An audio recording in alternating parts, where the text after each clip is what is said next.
Economic system is broken down. They thought they were going to outweight me. We'll outweight him. He's got the midterms. I don't care about the midterms. Well, let's bring in Ben Friedman, Policy Director at the think tank Defence Priorities, for more on all of this. Ben, great to be able to talk to you about this. I mean, there's clearly a bit more activity in the Middle East right now. We're monitoring what's happening in Kuwait, confirmed strikes from the US Central Command. What does this all tell us about the fragility of the ceasefire? Could it be on the brink of collapse? Certainly. I think that the Trump administration has shown by repeatedly going up to the edge of, at least rhetorically, going up to the edge of restarting the war and then not doing it, restarting airstrikes, that Trump really doesn't want to fully restart the war in the way it was going before.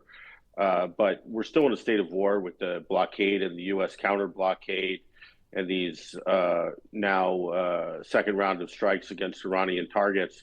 So it's not much of a ceasefire. And it's certainly not allowing traffic to flow through the strait. So I think it's something that the Trump administration should be urgently trying to exit through an interim deal, which they seem to be losing their way toward, just as it seemed we were sort of on the brink of getting somewhere. Ben, I want to talk about something else Trump has said. While he was discussing the Strait of Hormuz, he appeared to make a threat against Oman. He was asked whether he would accept a short-term deal that would allow Iran and Oman to control the vital passageway and who would control it. Here's what he said.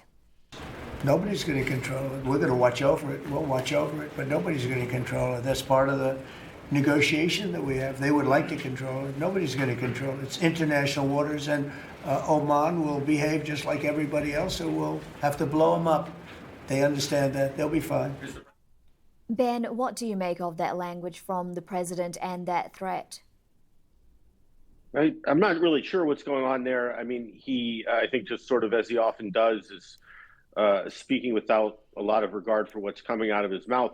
He was making a point, though, that I think is fair enough, that the idea is that we'll go back to where we were before this ill-advised war and have freedom of navigation through the strait, that it'll be open so no one will control it.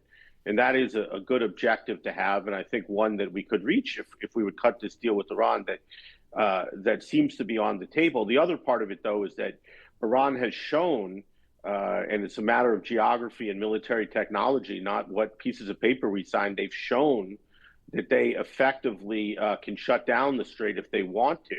So whether or not traffic is flowing, that threat will remain, and that I think has a big effect on politics. It's a form of deterrence for Iran, and there's nothing we can do about that now. It's water under the bridge. Yeah, Ben, in this leaked draft agreement reported by Iranian media, Iran clearly wants to maintain some form of control over the Strait of Hormuz. I mean, how do we break away from that in any sort of deal going forward? Well, the easiest thing to do is to cut a deal that would seems to be on the table, that would basically reopen the strait.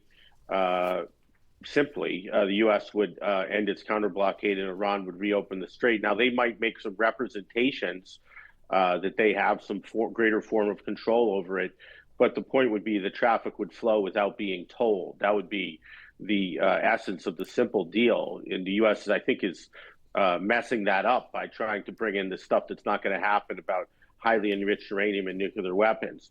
But at the end of the day, even if the United States just left and said, we're not signing anything with Iran, and Iran put some kind of tax or toll on shipping in the Strait of Hormuz, that outcome would still be a lot better than the one we're in. It would make a very small increase in the price of the oil that's going through the strait, which wouldn't have a big effect. It would basically allow prices to come down. It would be suboptimal. But that might be, the best we can get here, since the Trump administration, it seems to me, just is almost incapable of reaching an agreement with Iran that Iran will actually sign. Okay, Ben, really great to be able to get your analysis there. Ben Friedman, Policy Director at the think tank Defence Priorities.